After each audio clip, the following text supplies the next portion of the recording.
Hello, and welcome to the South Asia Hydromet Forum video podcast. In this episode, KJ Ramesh and G Srinivasan talk with Dr. Mohapatra and Mr. Karma Dupchu about the common challenges the region faces in matching demands for hydromet services. I talk with Ms. Arati Belle about regional cooperation and coordination to improve national hydromet capabilities and explore some of the complexities of modernizing hydromet services in developing countries with Dr. Vladimir Tsirkunov.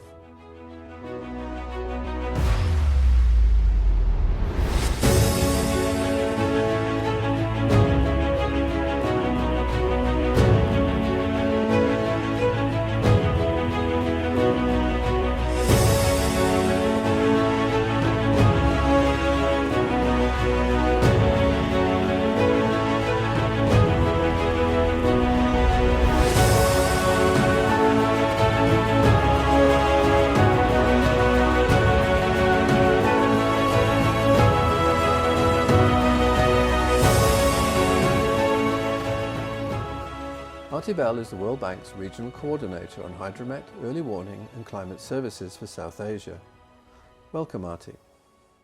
Arati, so perhaps we could start with some basics about the South Asia Hydromet Forum. It seems to have evolved from a meeting of government agencies, rather a talking shop, to a much more dynamic process, and it kind of reflects the increasing value of hydromet services in South Asia. What are your expectations of the South Asia Hydromet Forum? Hi, David. Thank you for letting me talk about something that's very special and very close to my heart. So the South Asia Hydromet Forum actually reflects very much what its members and its core constituency requires. It really started up as a ground, from the ground effort of bringing together key technical staff, users, sector stakeholders, partners, people who were interested in the evolving hydromet modernization and investment programs that were ongoing in the South Asian countries. And the bank has been involved in many of these investments. So it really started with how do we make this effort better? And we were talking to countries one-on-one and realized many of the common challenges and common opportunities, not just challenges, but the opportunities of addressing things and looking at it from a regional perspective. There was this feeling that there would be greater efficiency in bringing together different people. And so even the first workshop was an effort not to make it a talking shop, but to really make it something that was very operationally focused. That the word I like to use is practical. What can we do practically? What can we do better? And how do we improve the efficiencies of investment? How do we improve the way the countries are transforming or trying to transform their own institutions to provide better services, hydromet services to different sectors and clients and the broader public at large? And how can they reduce the pain in this process of transformation? And regional collaboration, regional perspectives forms a key part of it. So coming together for different events where we've had more than 100 people in 3 different events, what it has now become is a live and platform for engagement across countries, for them to, like I said, look at 3 different things. 1, improve operational capacity, technical and institutional capacities. 2nd, to look at how to improve forecasting and other services, expand and the access to services by different user sectors. How to develop these partnerships, because there are so many different partners coming at it from different multiple angles, sort of building these synergies between partners through this forum and platform. And finally, sort of raising the attention of this agenda in the whole climate resilient development pathway, right? This is a key part of that. So I think this grew from common intentionality and some very good technical partners and support from many different sides, and of course, leadership from the countries themselves. Thanks, David. There's a lot of discussion about national versus regional investments, and there is some good examples of regional cooperation elsewhere, like in Europe and so on. What do you envisage could develop in the South Asia region? So I'll give you an example about how this dialogue can change, because when you approach regional in South Asia, you very often have two sort of responses. One is it'll never happen, or because of the political economy. And two is, oh, we've already done it. We are already doing it. So both of these sort of come at some real truths, but they don't really allow us to frame the arena of possibility, right? What is it that we can actually do? And SAHF was a way to try and break those two pillars apart, right? We know that countries do both at regional and sub-regional levels, are willing to come together to work in a collaborative way, whether formally or informally, very often informally and very often at specific sub-activity levels. But we also know that there are some challenges at regional levels and in terms of formats of delivering regional initiatives. So South Asia Hydromet Forum was to keep it operationally focused, to keep it at a technical level and address what national challenges and opportunities are. The idea is, to some extent, helping countries help themselves through the regional effort, right? So it is not a top-down affair. It is not a set of agreed agenda that has to be imposed on each country. It is each country is trying to improve their services. They are facing some technical challenges. They have some capacity issues. One key issue was this idea of knowledge sharing inefficiencies, right? You have learning and training opportunities galore. Many such things have been done before, but very often they either don't stick or they are not sustained. And what we are trying to do through this is help countries help themselves through a regional approach that hopefully over time will allow for common thinking of addressing these common transboundary problems. The hazards don't stop at the border, and countries very well know that. So that's one way of doing. The second is to enhance leadership across different countries, sort of learning by doing. We all do that in our own work. And so having an opportunity or a safe space for countries to share how to do it in a way that allows them the sort of flexibility in terms of addressing these issues is another thing. The third is there is very often a divide between technical agencies, what the user stakeholder needs, and what the economic perspectives are. For example, ministries of finance, ministries of planning, there are disconnects.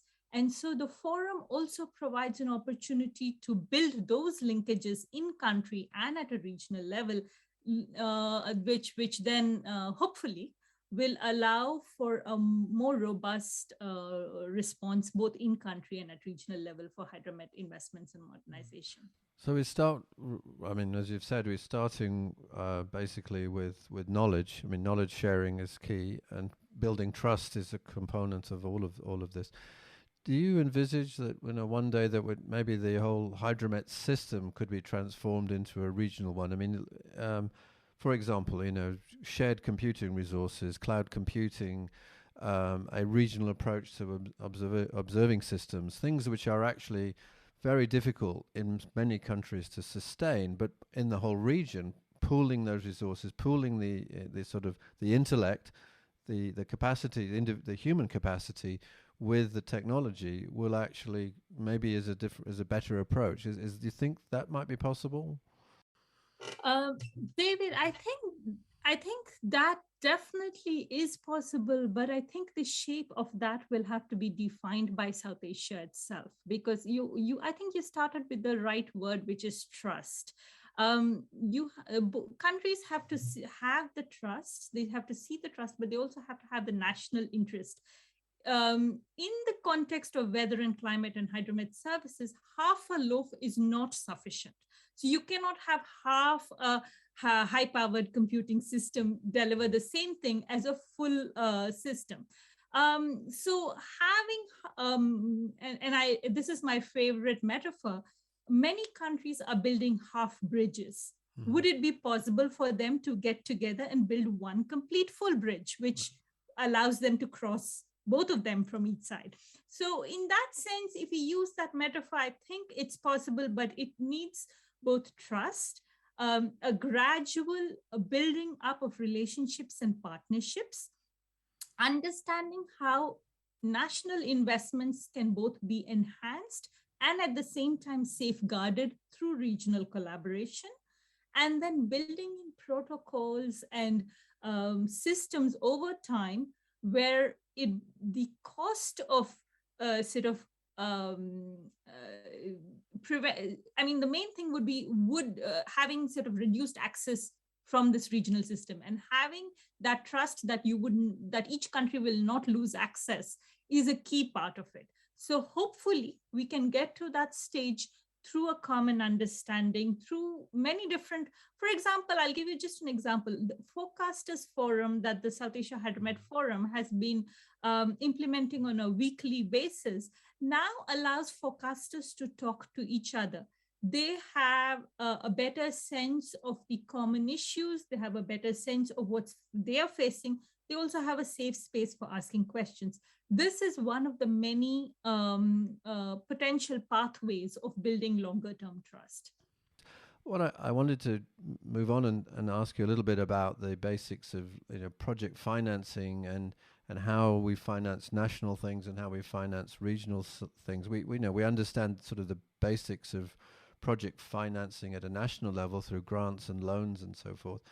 But SAHF is financed regionally. How do we sustain that model? How do we make sure that funds are going to continue to flow into a regional activity? In terms of financing, there are multiple mechanisms of financing for hydromet investments. We have seen in South Asia as well as globally, whether through project financing or through different development partner programs. One key aspect of this financing that we would like to enhance is sort of a systems approach to it, to look at what, again, going back to the metaphor, not building half bridges.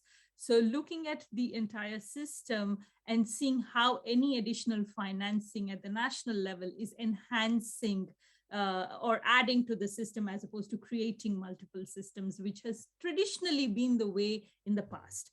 And SAHF is also one of the objectives, in one sense, is also to remove that clutter of multiple systems at the country level.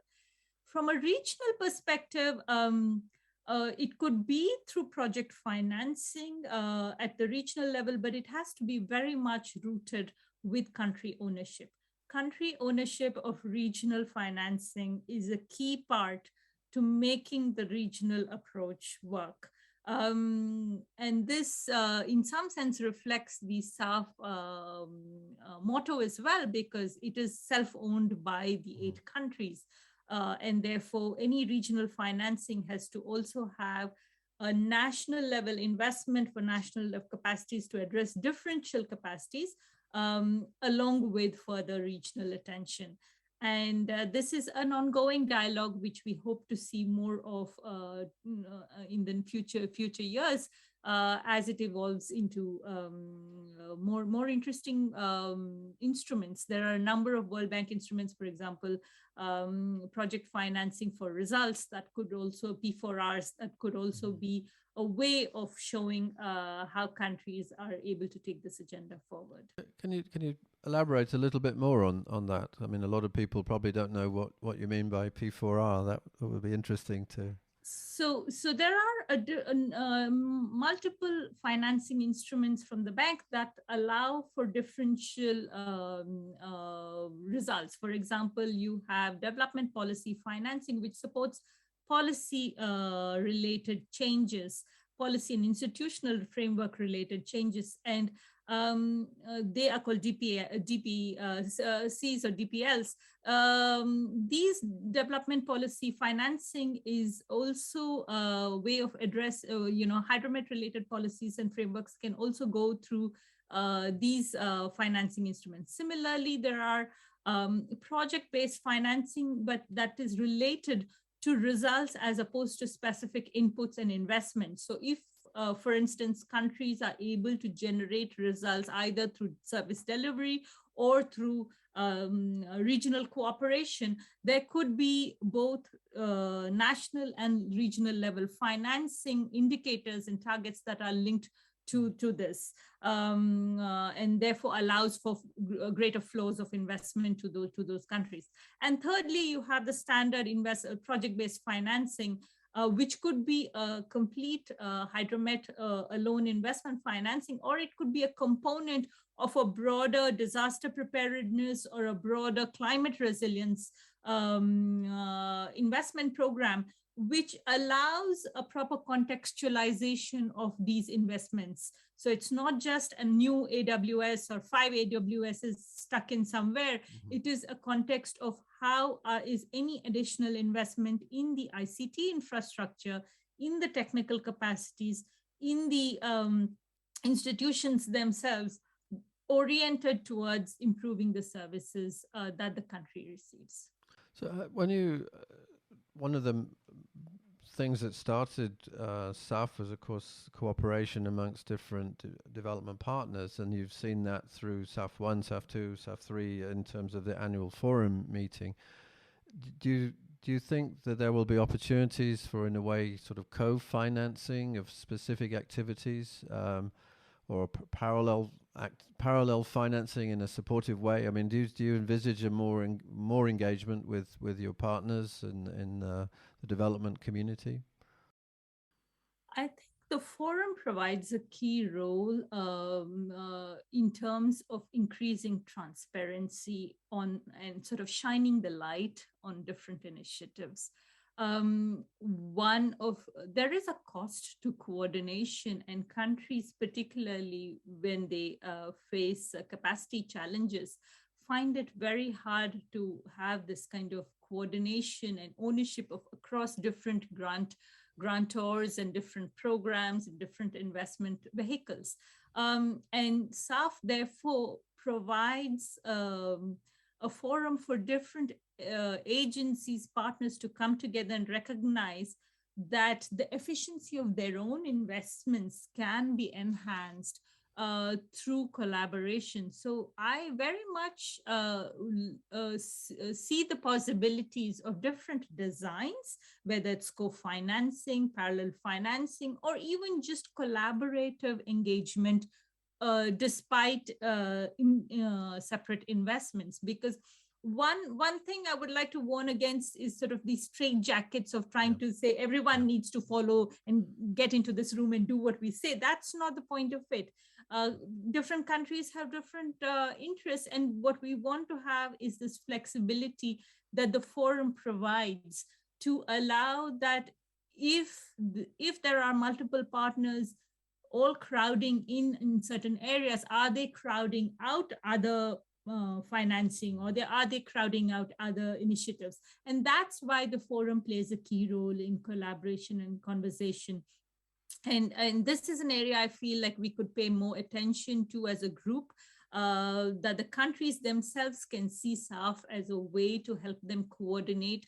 But it would be really up to the countries to take the leadership at a country level and engage and have that clarity. And that comes from understanding what their investment needs are, what their vision and how their investment needs are going to change over the next medium term or the longer term, and having that vision of how partners can help them achieve that in a coordinated way, as opposed to trying to consider this project financing as a one-time only injection of funds, which is, we need to get whatever we can get through this one-time injection. So that kind of project-oriented thinking is what I would hope we can move away from as a complete group. So I'd like to actually ask you if you've got some other sort of final thoughts about the future of the South Asia Hydromet Forum. Clearly, you're very excited about it, and it is clearly it's a great opportunity that is making a difference. And what are your sort of final words from you on just where you want it to go now? I mean, in the immediate future. Thanks, David. This is really such a fun conversation. What I feel is we need to be like ducks or swans, right? Appear calm and be paddling furiously underneath. And that's the same approach, right? We need to be hurrying to meet the challenges in terms of the hydromet and climate services and early warning services needs in the region in quick way, but at the same time, keep that strategic perspective. And SAHF, I think, allows us to do a bit of both. Focus on the operational capacity, focus on immediate needs, focus on improving training and learning and improving knowledge sharing, but at the same time, create those visions and create those possibilities of how services can be transformed and delivered in the country.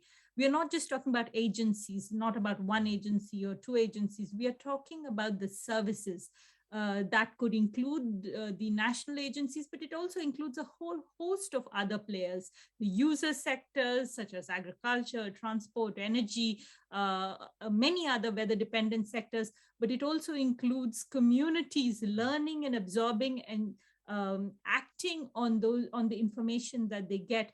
It includes the private sector, which is so much better placed to taking information and magnifying it and targeting it and delivering it in a timely way. So it requires a lot more of sort of infusing of that spirit. But I think at the end of the day, for the countries and for the deliverers of the hydromet services, they need to know that they make a difference. Yeah. They make a difference in terms of lives, in terms of assets and livelihoods. They really do make a significant difference. And I hope that they feel how valued and understood about how important their job is and how their contribution to the society is. Well, thank you very much, Arati, for sharing your thoughts with us today, and I look forward to continuing our discussions on South Asia Hydromet Forum. Thank you very much. Thank you very much, David. Thanks.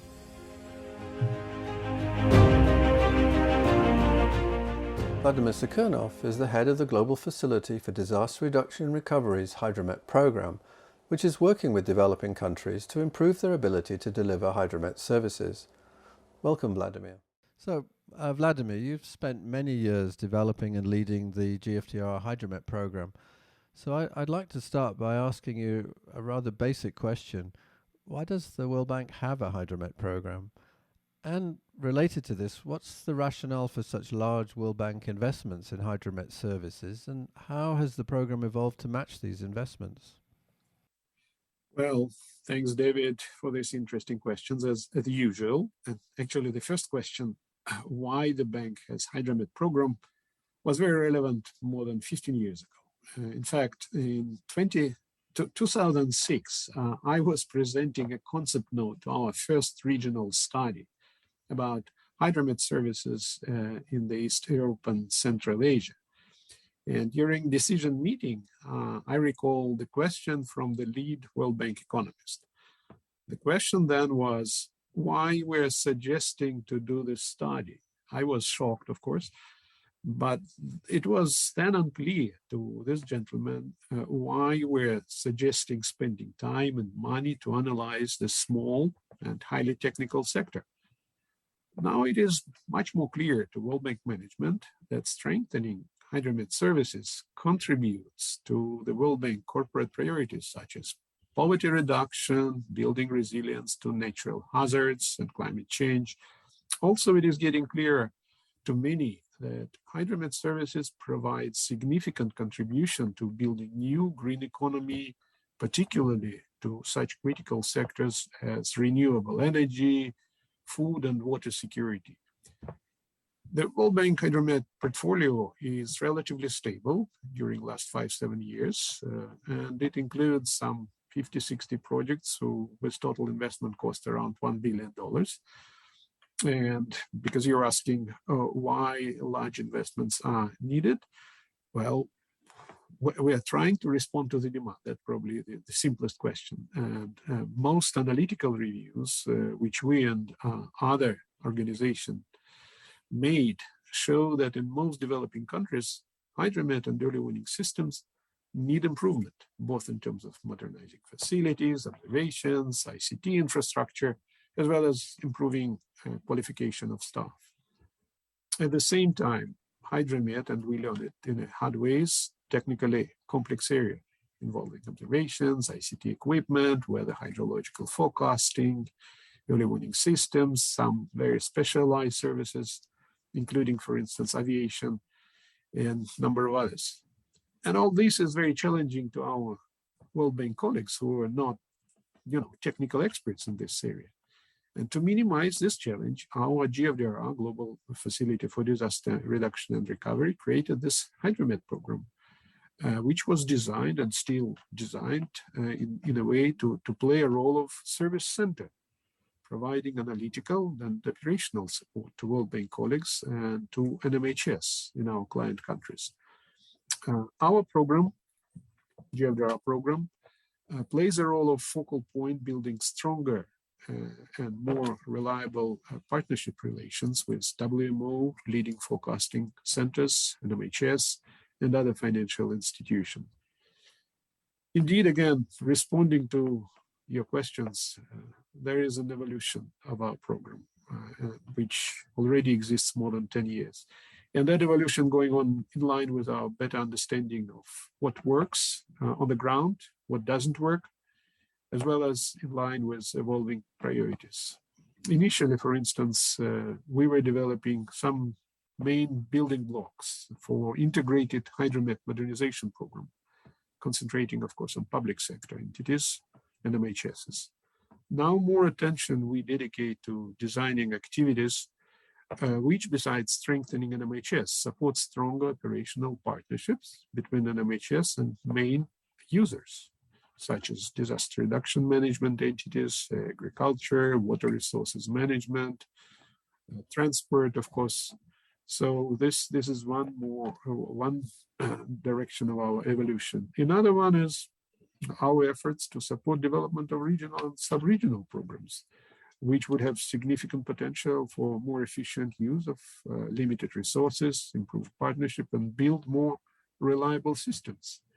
And there are positive developments, for instance, which we can record in Central Asia and Southeast Europe countries. We also hope that this South Asia Hydromet Forum activities, where we are sort of now virtually, will demonstrate further progress and will be attractive to other regions to follow. So, yeah, so you touched on the sort of evolution of the whole hydromet services from public sector to now include more private sector. And so what impact is this growing private sector having on the way the World Bank views hydromet service development, and how does that impact the GFDRR hydromet program? In multiple ways, as you said, indeed, public sector was and still is a backbone of our program. And this is, as I probably mentioned already, this is based on the requirements from our client countries, which are requesting the bank to modernize NMHS, improve services and early warnings. And this is going to be a significant priority for the foreseeable future. But while we're supporting public sector, we can't ignore this fast development of private sector, which creates a lot of products and services which provide benefits to the countries. And we all use this now in our gadgets and in other things.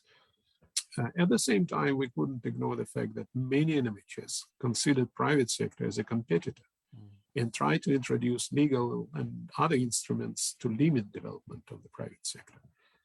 Recognizing the need to improve cooperation between public and private sector, our Hydromet program, organized in 2017 jointly with WMO and US NOR workshop, with participation from the representatives of leading NMHS, private sector, and academic institution. This workshop set a stage for various activities, facilitating cooperation between all sectors involved in hydromet activities. As a result, one of the results of that, our team organized what is called now the Global Weather Enterprise Forum. This forum is informal consultative body, which includes representatives from public, private, and academic sectors, focusing on various topics like data access and management, possible business models, or other engagement between public, private, and academic sectors. Another important milestone which I should mention was our study delivered in 2020, and that flagship study called The Power of Partnerships, Public and Private Engagement of Hydromet Services. That study established guiding principles for cooperation between public and private sector and improved understanding how public, private, and academic institutions can contribute to hydromet value chain to maximize its socioeconomic benefits. But your question was not about theory, I guess, but also on more practical side. So on that kind of project-related level, project design side, we were trying to search and trying to find those countries which are interested to develop, pilot in a way, new, more cooperative models between public and private entities. For instance, related to NMHS interest to outsource operation maintenance of ICT and observation infrastructure, which is often challenging to NMHS. We're also considering and discussing with the clients potential wholesale, if you will, operations like design, build, and operate and transfer new systems. All that is still in the pilot stage, but we do hope that in the near future we will be able to show results and develop some viable models which would be beneficial to our client countries. Thanks. Yeah, I think the Weather Enterprise Forum that you mentioned is really an important thing for South Asia to consider. We'll come to this in a later episode where we talk to the private sector, but it's really nascent in South Asia compared to many other parts of the world, and there's not a lot of experience in most countries in actually working the government's meteorological services working with or alongside or even in competition with the private sector. So that will be an interesting thing for us to pursue. When I'd like to talk a little bit about this kind of juxtaposition of national investments and regional investments. So when we spoke with Arati, she talked about the South Asia Hydromet Forum acting as a bridge between national and regional investments. In your view, what are the opportunities for regional investment in hydromet infrastructure, like cloud computing, for example? Do you see this as a way forward? And in a way, it touches on also on the private sector engagement in this business. Indeed, David, you're correct. This is an opportunity, and it seems that the value of this opportunity is still not fully understood by many, including, again, our client, I keep repeating client countries. And that's part of our business, I believe, to uncover what are those opportunities, which, again, we see the results of this demonstration, if you will, in a few regions of the world, primarily in Europe, where additional clusters of sub-regional clusters of interested countries starting to share this cloud computing options. And of course, ECMWF and Copernicus programs are well known, but how to convert that very positive European experience, for instance, to South Asia or Africa region is still out of reach. It still requires a lot of support on the development with our partners. We don't have a solution, but definitely we will support this and we'll seek those options, how to introduce these promising technologies, both in terms of public-private engagement and just engagement between the different countries in the regions. What are the opportunities for regional types of investment? I mean, it's tradition, of course, is the bank funds government. Is there a way of leveraging that into a kind of more regional investment? There's no easy answer because it depends on the region and it depends on the availability of resources and availability of countries within that regions to work together. That's kind of factors which have significant influence. But at the same time, we do have some experience. I already mentioned Central Asia, for instance, where 5 countries started working together. They planned joint activities. Fortunately, at that time, we had World Bank had resources. There were international grant funding as well as national countries were interested to borrow. And it led to a significant over $30 million investment for this region, which is now in the closing phase. And there are discussions, there are significant results, like, for instance, improvement of lead time of weather forecasting or better communication, delivery of warnings to the communities. This is all documented. And at the same time, there is appetite in the region to have a second follow-up project, which we are now considering how to do that. And this case of South Asia might be another potential area where we may expect future cooperation and future improved results through this joint efforts of the countries in the region. So do you see it as sort of like the national investment? It's simple to think of it from a computing point of view. So many countries want to invest in computing, but a single country's investment is pretty suboptimal and compared to pooling those resources into something much more significant in which there would be more computing resources available to everyone. So it's regional, but it's really still essentially through client countries' willingness to share the resources and to work together to actually accomplish this. Absolutely true. Willingness to work together is a very critical element. And that's what we may try, we meaning again, World Bank with developing partners, try to build that understanding that sharing resources, be it computer resources or communication network resources or other things, has clear benefits to all participants. And that's what we're trying to advocate and what we're trying to find resources to support. But boundary condition, if you will, is strong willingness of participating countries to work together. Trust is another commodity which is sometimes not that strong to ensure stability of sometimes very sensitive issues like data sharing, for instance, particularly on the water side. But I'm not going to get into that sensitive items. Yeah.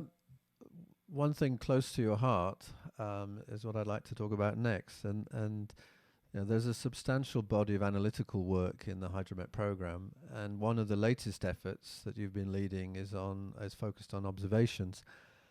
Could you share some of the key findings and their implications for South Asia? Well, indeed, observation networks is significant element recognized by most client countries. And in fact, number one priority which we face when our colleagues from NMHS requesting support is strengthening observation networks. And this is an entry point of the whole hydromet value chain. Everybody recognizes that. But what is not very often recognized, unfortunately, and experience show this, that few years after completion of the programs, many of these networks are dysfunctional or poorly functional. And that issue, while well known, does not have solution. We decided, our team, we collected the team of eminent experts in this area, both from public and private sector actually, and try to look at how these networks work in developed countries, to create benchmarks, what it takes to sustainably run meteorological and hydrometric observation networks. So we covered 4 meteorological networks, AWOSs, automatic weather systems, upper air systems, and Doppler radars, and automatic weather observing systems for aviation. And as I mentioned, hydrometric networks. Benchmark countries included UK, US, Germany, Canada, Australia, Austria, in various combinations. And we looked at the financial part, how much dollars needed to run things sustainably, how many qualified experts are needed, etc. So results are higher than we expected, frankly, because when we used to design these networks, we were discussing with our colleagues in NMHS that it will take some the resources necessary to run, for instance, automatic weather systems. But what 5 benchmarking countries showed for AWS, annual cost to run it, for instance, is over $7,000 without cost of labor. And that is significantly higher than we anticipated. And that, in the way, limits of the future sustainability. And that's what we're planning to discuss with our client countries, including new concept, which is well presented in the study, is total cost of ownership.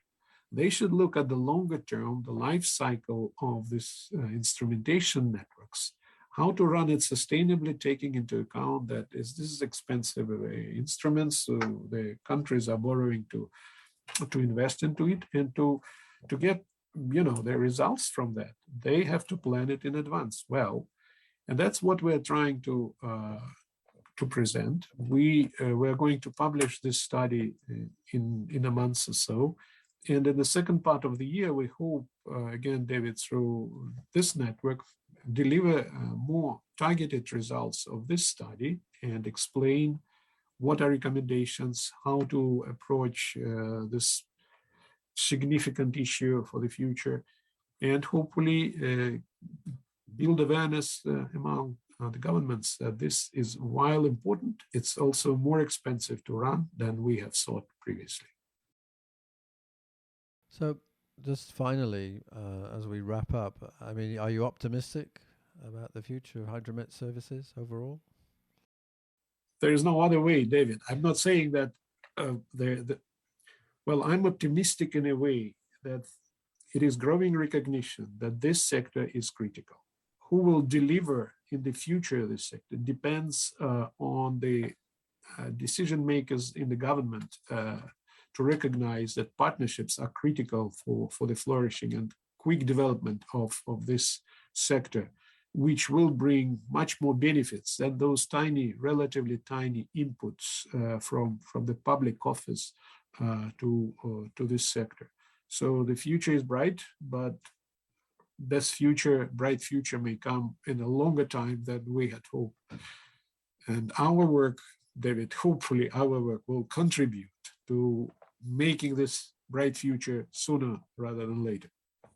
So just finally, I'd like to thank you very much for Vladimir for joining us today to share your insights and hopes for the future of Hydromet Services. Thanks a lot. Thank you for having me.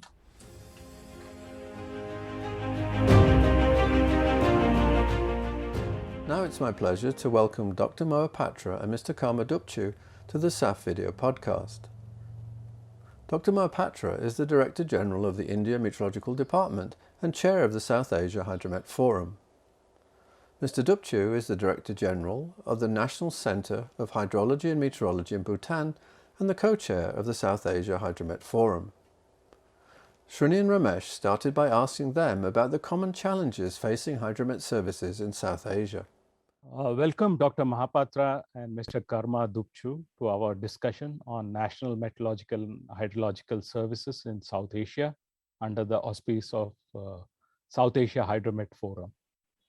Dr. Mohapatra, you as the Director General of one of the largest meteorological services in the world, serving one of the world's largest population, and Karma Dupchu as a Director of a Hydromet service of a Himalayan mountainous country, dealing with many challenges and deal a lot of challenges like scientific, technical, and operational. We would like to explore some of the differences and perhaps more importantly, what we have in common in terms of challenges you face in matching national demands for hydromet services. So with this focus, I now request Dr. Mohapatra, let's start with you. Could you tell us something about these challenges, please? As you have correctly pointed out, the region of South Asia is confronted by various types of hydrometeorological hazards. And there is a lot of commonality among all the states or the countries in this region. We all experience the vagaries of monsoon, leading to intra-seasonal variations and interannual variations, and hence the floods and droughts. And also we experience the high impact heavy rainfall events leading to the floods, the cloudbursts, and landslides, etc. Another important severe weather hazard which confronts all the countries in this region are the lightning.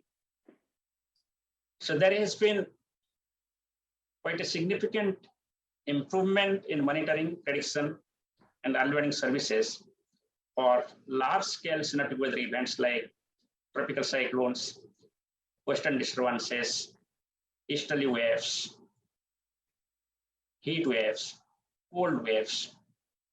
And that has certainly helped us to minimize the loss of lives and properties in this region.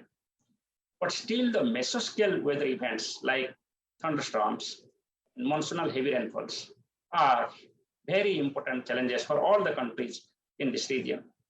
And especially when I look at the orographically dominant regions and the countries like northern parts of India, that is Himalayan region, countries like Nepal and Bhutan, and also to some extent Bangladesh and Pakistan.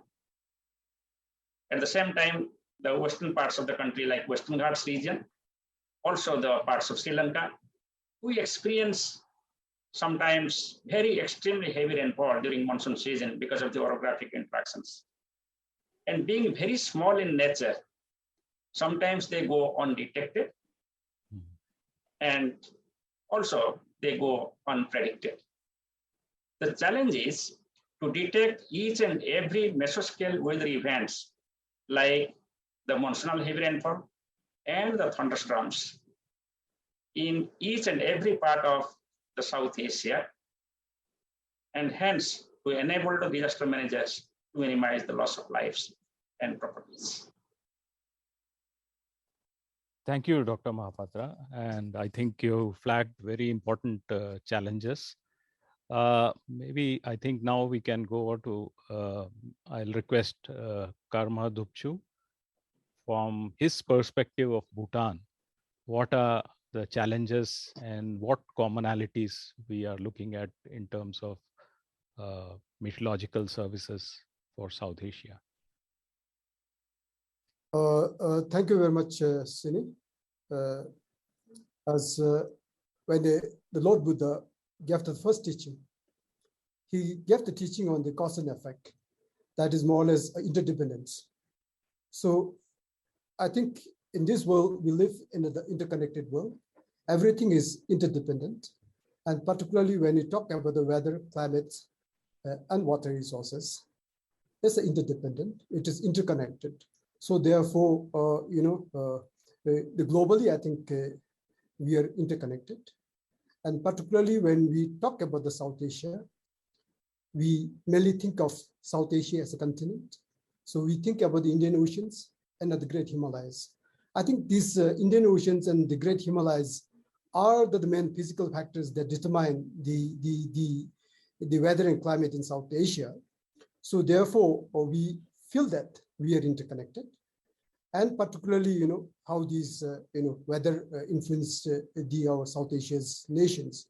So therefore, I particularly feel that, we have common challenges, particularly like Bhutan, I think being as Dr. Mohapatra has mentioned, being a high Himalayan mountainous country, in fact, a very, very fragile and geologically and fragile ecosystems.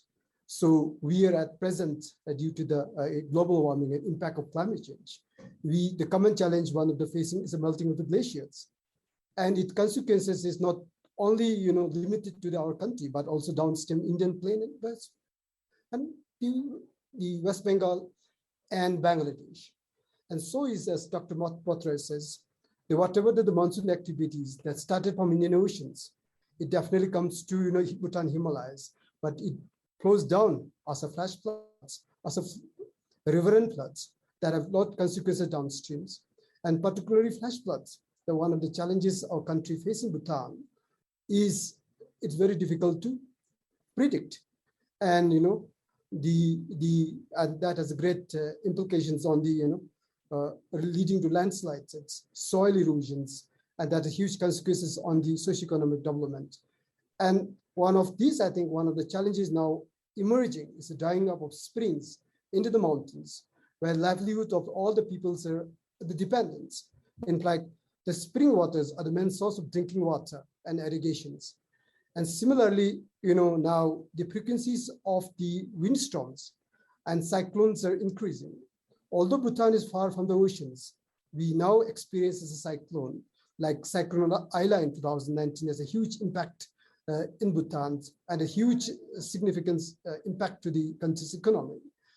And again, this year, as you may remember, unpredictable snowfalls. So even this year, in particular in our Himalayan regions, we have received unprecedented snowfall in the places where we have not received snowfall in the last almost like 100 years. So these are some of the challenges we are facing. But as Dr. Mohapatra said, technology is emerging, but how to have access to these technologies. But all these being at the Bhutan, particularly, all our economy is highly dependent on the climate sensitive sectors. So this has a direct implications, particularly on the hydropower, agriculture, tourism. These, I should say. Thank you. Thank you, Karma Dupchu. I think you brought out very nicely, starting with the, culture and wisdom from the ages, and explaining the interconnectedness and how we are facing the new challenges, which are due to changing environment and climate conditions. So I think continuing with this topic on challenges faced by us as a region, we also need to focus on how are the main constraints in addressing these challenges, particularly from the aspect of availability of skilled personnel, because a lot of things which we do in Met services are result of dedicated effort by skilled personnel, and then also financial resources. So to dwell on that, I request Dr. Mohapatra to start with. Thank you. Thank you. considering the physiography of South Asia, as it has been pointed out by Dr. Karma, we have the first and foremost constraint from the nature. Because of these high mountains and the ocean surrounding, it is not possible to have the direct observations from all places as desired. The observational gaps is one of the most important constraints to understand, to monitor, and to predict the hydrometeorological hazards affecting this country. Of course, there has been a significant improvement in remotely sensed observations through satellites and radars, but still there are gap areas, especially the Himalayan regions. We need to augment the observational systems, both surface-based with, say, example, automated weather stations or with help of the flow radars. And of course, the better interpretation and application of the satellite data and products. The second important constraint is the communication, the exchange of information among the countries. All the countries in South Asia should work together with a common platform, say like RIMES or somewhere, where we can have a free flow of information from each and every country so that it can augment the whatever observation systems we have to understand the basics of all these natural hazards. The third most constraint, what I find, is the numerical modeling. The numerical modeling which is applicable to the plain area is not applicable to the hilly areas and oceanic areas. We have come up a long way to develop the numerical models. But the basic principle of numerical models, again, is the assimilation of the observational data, qualitative data and quantitative data. And that has to be augmented. With that augmentation, with increase in understanding, we can improve the numerical models. At present, if I just look at the resolution which is required for detecting and predicting the hazards in the hilly regions is not available in the present setup of the numerical modeling system, especially when we consider the hazards like thunderstorms and mesoscale heavy rainfall events leading to floods, flash floods, urban floods, and landslides. We may have to need very specific modeling system where we will address each and every type of secondary or primary hazards. The third or the next important challenge is the communications. We have to adopt a very versatile communication system, and we have to maintain a redundancy in the communication system by which we can reach out to the last mile. Being the hilly regions and being the region surrounded by the oceans from three sides, we do not have a reliable, a realistic communication system so that we can reach out to the last mile. The satellite communication has to be augmented, and whatever possible, the communication system has to be augmented at the surface level so that all the informations in terms of the data communications on real time and also the multi-hazard early warning should reach out to the last mile for actions. The last and the important constraint is that we have to understand the various types of processes and impacts on various types of sectors of the socioeconomic activities in this region. The impact-based forecast is one of the challenges, and there are many constraints to develop that dynamic, realistic impact-based forecast systems. So for this purpose, we need not only the meteorological observations, but also we need the geophysical hazard informations. We need the geospatial data with the digital elevation data and digital surface modeling. And also we need the socioeconomic attributes data from all the countries. So with all these, which are not available at present in the digital format, we have the constraints to provide the impact-based forecast. So with all these, if possible, and there is a hope that in future, we can overcome all these constraints and can provide the better multi-hazard early warning system for all types of multi-hazards for this South Asia Hydromet Forum. Thank you, Dr. Mohapatra. I think very important points, particularly the need for a sector level information for impact-based forecasting. So I always used to say that at least in meteorology, we have standard stations and data coming in regularly. But in other sectors, we always have different varieties of data, which are very difficult to deal with without standardization. So hopefully this process will improve that. So now maybe we can move to Mr. Karma Dupchu for the challenges and how to meet these challenges, particularly human resources and other aspects. Over to you. As you know that Bhutan is a very small country and it's a developing country. So in fact, challenges are many, particularly for NMHS and being a scientific and technical agencies. So as Dr. Mohapatra has pointed out, firstly, I think the physical challenges and the observations, particularly the in situ. So in fact, currently, I think we have many observations from the central and the southern Bhutan, but very limited stations in the northern Alpine Himalayas. And this is the biggest challenge, partly because there's no communication system, as Dr. Mohapatra has pointed out. Secondly, I think there is not much of settlement, and also the ruggedness of the terrain itself. So these are some of the challenges we are facing. But on the other hand, the impact of climate change is likely to have a more impact in the high Himalayas, and particularly like Bhutan, where we have these huge glacier lakes, and most of the potentially dangerous, are located in the high Himalayas, and where we need kind of real-time monitoring. But again, the communication, access to technology, and even for particularly Bhutan, I think in terms of human resources, I think we have a huge constraint.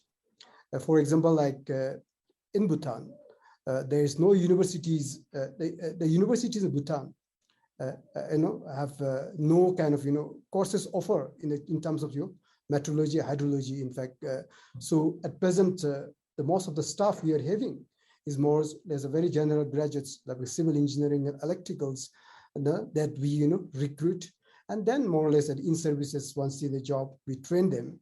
And that is, in terms of sciences as well as applications. So these are some of the constraints we have. And in fact, we were, I should say that, we are fortunate that like, the Indian Meteorological Department, like RIMES, LIME, and also ASIMODs, they are assisting us to build the capacity of our centers. But on the top of that, I would also like to mention that, the science of hydrology and meteorology in Bhutan has just started only in 1990, in fact. So therefore, we see that when we talk about the hydrometeorology and climate, we are supposed to know about the past, we have to know about the present, and we have to know about the future. So therefore, when we have no information of the past, it is very difficult to know at the present. So when we are not collecting the information at present, it's very difficult to know about the futures. But as Dr. Mohapatra has mentioned, there are other technologies are emerging, but again, it is how it's again linked with the financial resources we have.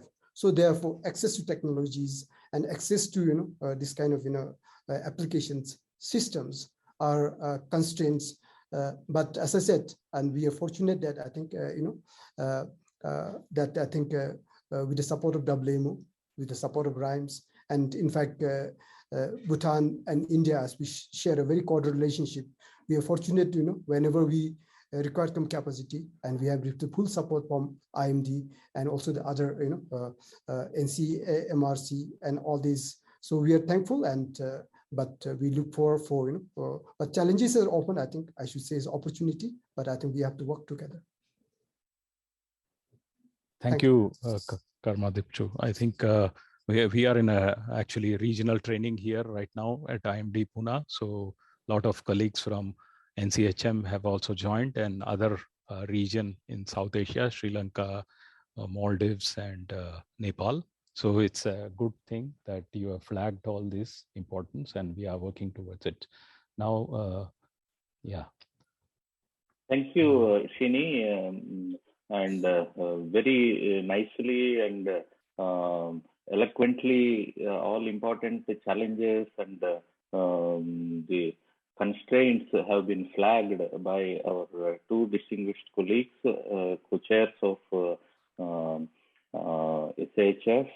And to take the discussion forward, you both agree that this South Asian region is a mix of countries with different capacities of service delivery, and they are faced with transboundary hazards and extreme events.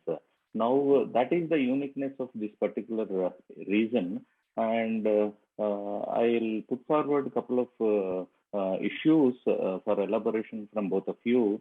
First one would be the role you see for South Asia Hydromet Forum, and what do you think how we can make the enhanced regional cooperation envisaged under SAHF to ensure the disparity in the skills and the service delivery, and that can be improved by knowledge sharing and skill sharing between the region, across the countries of the region, between the personnel working in it. And thirdly, would this help to ensure, or rather how best we can see to ensure that even the smallest countries can benefit from this kind of new cooperation platform beyond WMO, beyond regional cooperation, newly established SAHF can take it forward. And in that respect, I'll request first Karma Dupchu to respond on these three issues of dealing with the different capacities and facing the transboundary issues of service delivery. Thank you very much. First of all, I think I would like to thank the World Bank, in fact, to initiate this South Asian Hydromet Forum. I think we met firstly in Geneva in 2018. I suppose that was in September, and then we met in November 2019 in Kathmandu. And I think within these 2 or 3 years, I think the World Bank and also our regional organization like ACE-Mode RAMS, they were able to bring all these NMHs together, as well as other donors and interested stakeholders. And I think within these 3-4 years, I think we have learned that the importance of the NMHs and where the single source of information has to come from. Although, in fact, I think I'd like to mention here that the NMHs, I think in most of the countries, the visibility is low earlier. But now, in the light of climate change, the visibility has been enhanced. And in fact, now everybody recognizes, even the Secretary General of the United Nations recognized the importance of the WMO and the NMHs. And same as I think almost all the prime ministers and presidents of all the countries. So therefore, I feel that, considering the recognitions and, bringing all the NMHs together, that was, I think, a great achievement. And I feel that, after this South Asian Forum, I think more or less, I think informally or formally, we know almost all the DGs of the NMHs, and working together. And this also clearly shows that, the person-to-person contract and enhancing the institution collaborations and the cooperations. And top of this, I think now upon taking over the South Asian Forums by RIMES as a secretariat, I think this has further enhanced our collaborations. And particularly, I feel that, now when you have these such kind of forums, and there is a forum where the different NMHs can bring a problem and constants to the forum, and that can be discussed. And there are some, as you rightly pointed, in the South Asia particularly, and we have the Indian Meteorological Department, we have highly expertise, the world-class expertise, in fact, in the South Asias, where we can share in experiences. And in fact, IMD is already sharing all these informations, the needs of our region. And on top of this, I think there is the other donors and the NMHs from the other region, like UK Met has been very closely participating with the South Asia Forum. So therefore, I feel that the South Asian Hydromet Forum has a huge role, and it can play. And but end of the day is important is how NMHS in the region make best use of that. And particularly, I think in terms of we can bring a lot of investment in terms of implement the regional projects, and also in terms of accessing other advancing satellite technologies, access to numerical weather prediction models, and especially like Bhutan, as I said, we are just developing the hydromet science is just developing, and we feel that this was a great opportunity to to work together with the other NMHS and express our needs. And as I said before, since weather and climates are always a transboundary issues, and it does not respect our national boundaries. And when you talk about, as I said in the beginning, when you talk about the South Asia, it's a relationship between the ocean and the Himalayas. So whatever coming up from the oceans, it has to go up. So therefore, there's always a downstream and upstream relationship. And particularly, I think I'd just like to mention that in India and Bhutan, I always mention this because to share a very cordial relationship. Because particularly when you talk about the hydromet observations and data collection, it's a very expensive affair, in fact. So Bhutan and India, we have this cordial relationship where I said that there's a plowback mechanism, in fact. Although we share information, but government of India make investment in did these observations in Bhutan. That's why we are able to share data almost like sub-hourly basis during the monsoons for broadcasting warning in the Indian state of Assam and West Bengal. And I think this kind of plowback mechanism should be replicated to the other country as well. Considering that, I'm saying very important is because in fact there is already the free exchange policies, data exchange policies at the global level at the WMO, and it's very important that sometimes we feel that we want data, but I think we should also take notice that the collection of data is very expensive behaviors, and it's very difficult to sustain the network. So along with the data sharing, I think it's very important to make investment. So thank you. Thank you, Karma Dupchu, for nice articulation of the requirements and facing the challenges and the constraints with the SAHF umbrella being set up and working together, and you are leading that. And now I take over to Dr. Mohapatra, particularly on the plans of India in improving the present level of skills and service delivery to next level, and that capacity, how you would lead to help the countries in the region through the SAHF umbrella and other existing umbrella of cooperation. Over to Dr. Mohapatra. Yeah, thank you. The South Asia Hydromet Forum has been a great enabler. It has created a platform where all the NMHS in South Asia can meet with each other, can exchange the information, can help each other to enhance the monitoring, prediction, and warning services for the hydromet hazards. To begin with, apart from the conventional data exchanges through the platform like World Meteorological Organizations, the meteorological data exchange can be enhanced through South Asia Hydromet Forum. It can provide an opportunity for each NMHS to share the data which are not being shared with the entire globe, but it can be shared within South Asia. It is specially required because, as all of us know, that weather forecasting is an initial value problem. And if you want to really find out the location-specific forecast, then you need so much of dense data, qualitative data, and more frequent data. And whatever data we get in other ways, which are not being shared with the globe, it could be shared through the South Asia Hydromet Forum, and hence it can help not only detection, but also prediction and warning services.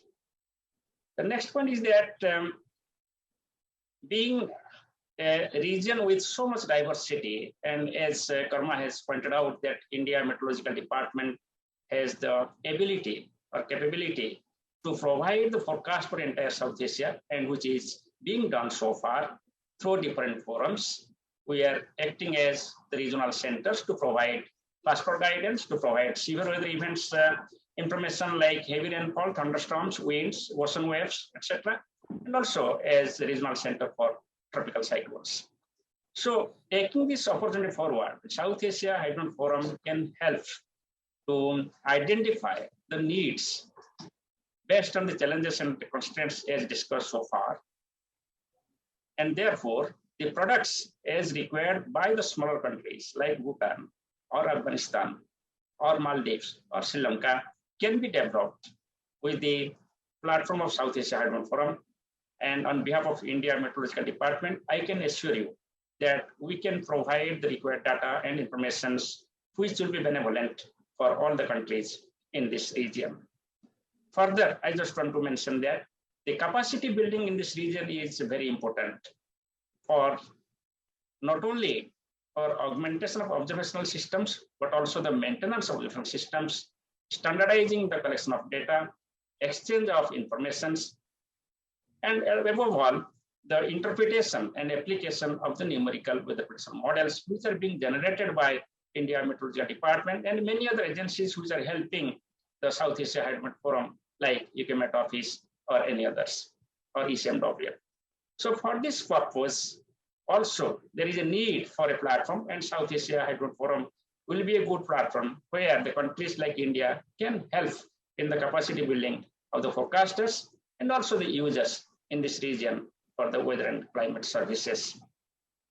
I will also further tell that apart from the conventional training programs which are conducted, there could be the small capsules attributing towards the various requirements of each and individual countries. The need for Bhutan may be different from need from Sri Lanka or need from Pakistan, Afghanistan. So need-based training program and capacity buildings can be generated and conducted by the South Asia Hydromet Forum.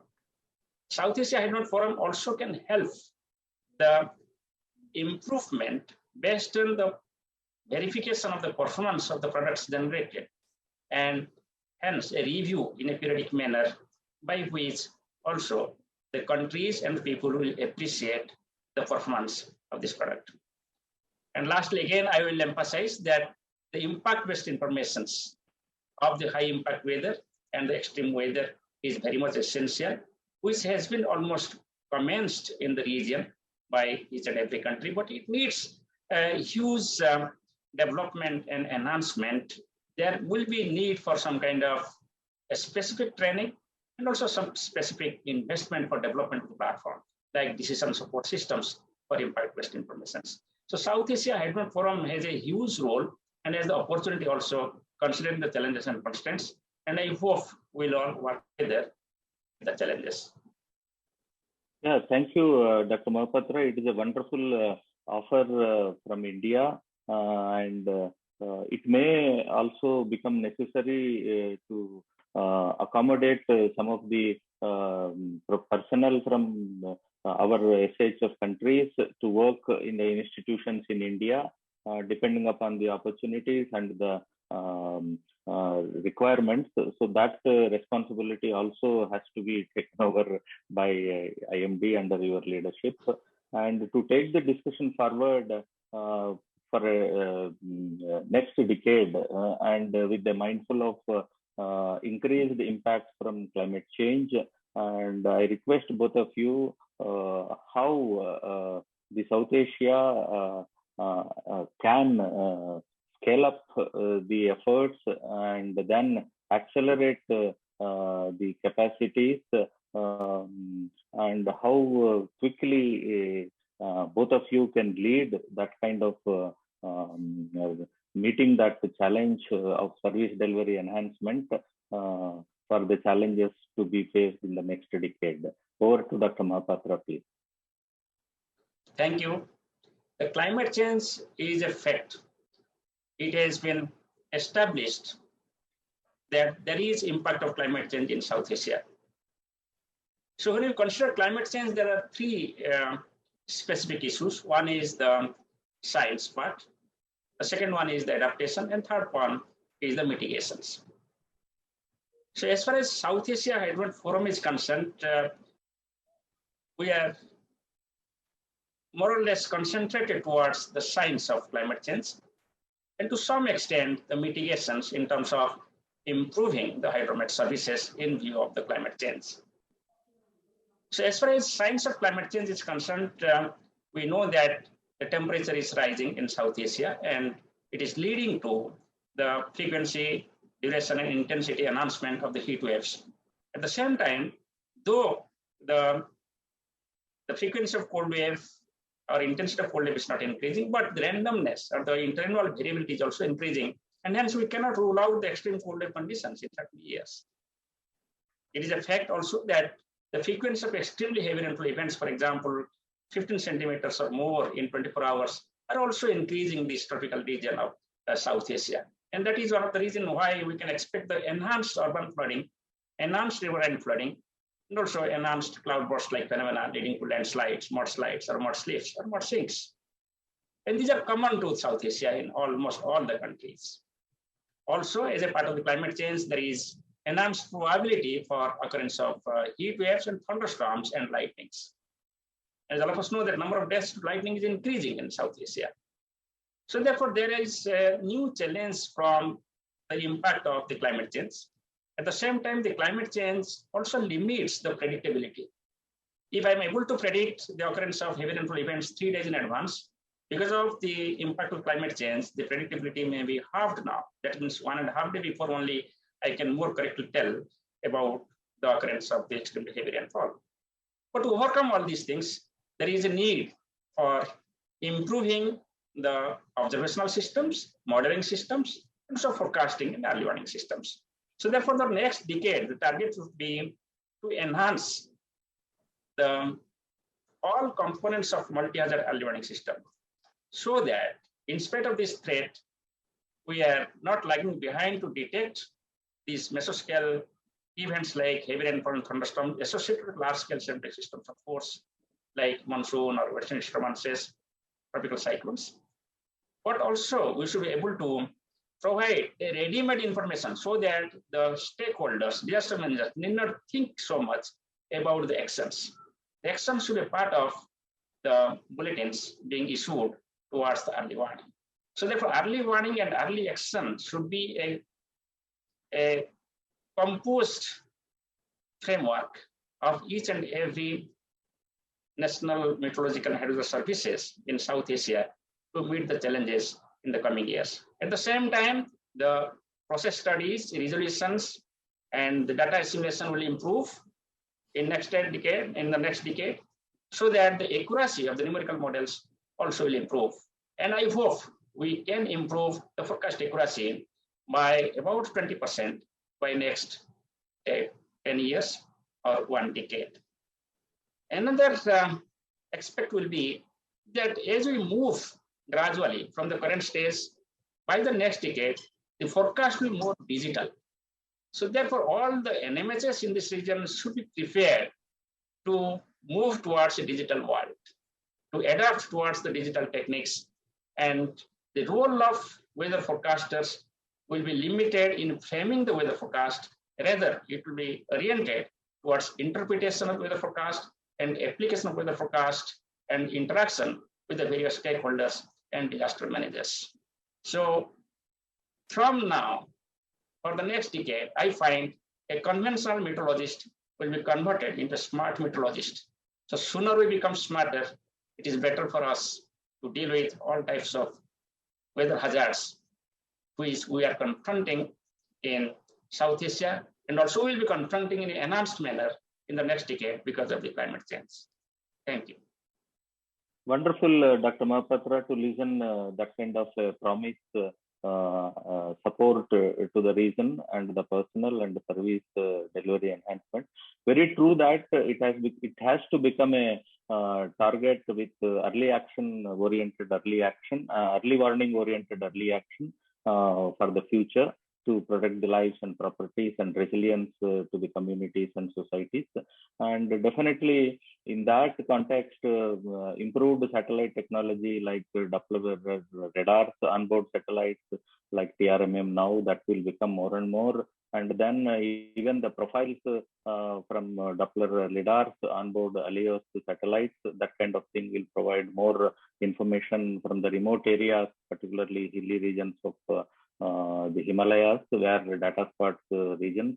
So that will be covered by future set of satellites. Definitely, Dr. Mohapatra, very thankful for your response. Now, I request Karma Dupchu, how do you want to help, seek help from all advanced countries, starting from India and other global centers in meeting the challenges of the next decade of service delivery? Thank you. In fact, as Dr. Mohapatra has mentioned, in fact, now everybody recognizes that climate change is real and unequivocal. And although I think presently, I think we face the globally, I think challenges faces COVID, but climate crisis is going to be continuing. And considering this, I think in order to have a climate actions, now the role of WMO and, as I said, NMHS has been recognized in order for climate actions and climate resilient developments. So therefore, as I mentioned before, the visibility has been increased, but I think we have a huge mandate and a huge role to play. So even any kind of adaptations and mitigation measures to implement against the climate. So we require the science and data and informations for policy direction, in fact. So compared with maybe like last 2 to 3 decades. So in fact, the role of NMHS is still some kind of, not very recognized. But now I think it has been recognized and is globally and added nationally. But same time as Dr. Mohapatra has mentioned, but the extreme events are, the frequency of extreme events are increasing again, like no other before. But at the same time, we should also recognize the emerging technologies. Emerging science and technology, I think, are getting much better. The reliability of data and information and accuracy has been improving, as Dr. Mohapatra mentioned. And importantly, I think, with the enhancing the reliability data as well as predictions and forecastings with the use of the high, computing systems, including now, I think, as Dr. Mohapatra has rightly pointed, I think very important that we should use the AI and, the machine learnings are coming in pictures. And definitely, I think the NMHS has to, embrace this, and we have to, in light with the emerging, even if the satellite resolutions is increasing in terms of data and numerical weather predictions is increasing, but definitely, we have to embrace that. But for I think particularly for the Bhutan, I feel that we need more investment in the hydromet sectors. And secondly, as I said, we have to embrace the science and technology, but also like Bhutan, we need to have the access to science and the technology and data. And more importantly, I think being working together in South Asia, we should enhance our collaborations, cooperation, and it is not only with the regional cooperation, but it's very important that we should, as weather impact the Pacific Ocean's weather will impact the weather in India. So therefore, I think it's very important that we foster these collaborations, regionally, nationally, and globally. And on top of this, is also, I think, very important that the capacity building and human resources should be the priority. And lastly, I think is not only for the important to keep our information with the NMHS, but importantly, I think how we disseminate to the last mile is a very important. And therefore, especially in how we collaborate with our national agencies, but also to the communities and vulnerable communities are very important. And definitely, I think with the emerging technology, So we feel that, despite all this, it may not be necessary, as Dr. Mohapatra has pointed out, conventional metrologies, may not be necessary in futures. But if you're able to embrace the technology, definitely I think our services and reliability will improve. So thank you. Yeah, wonderful. As always, interacting with both of you, very learned people and experienced people. And fortunately, both of you are leading the activities under the SAHF umbrella. I'm sure under both of your leadership, the NMHS-centric guidance for early warning-based early action will lead the SAHF service delivery together, and all countries will be beneficial. And South Asia will become world leader in showcasing that collectively we can handle all the challenges despite the constraints, and with the structured planning for investments and the capacity development in years to come. I'm sure both of you will contribute to the successful activities of SAHF. Wonderful talking to both of you as always, and all the very best to your efforts. Thank you. Bye. Thank you very Thanks much, for your both time of you. and wonderful interaction we had. Thanks to all of our guests on this episode of the SAHF video podcast. Next time, we will explore in more detail the need for modernization of national hydromet services. As always, all episodes are available on the websites of the South Asia Hydromet Forum and the Global Facility for Disaster Reduction and Recovery. Thank you.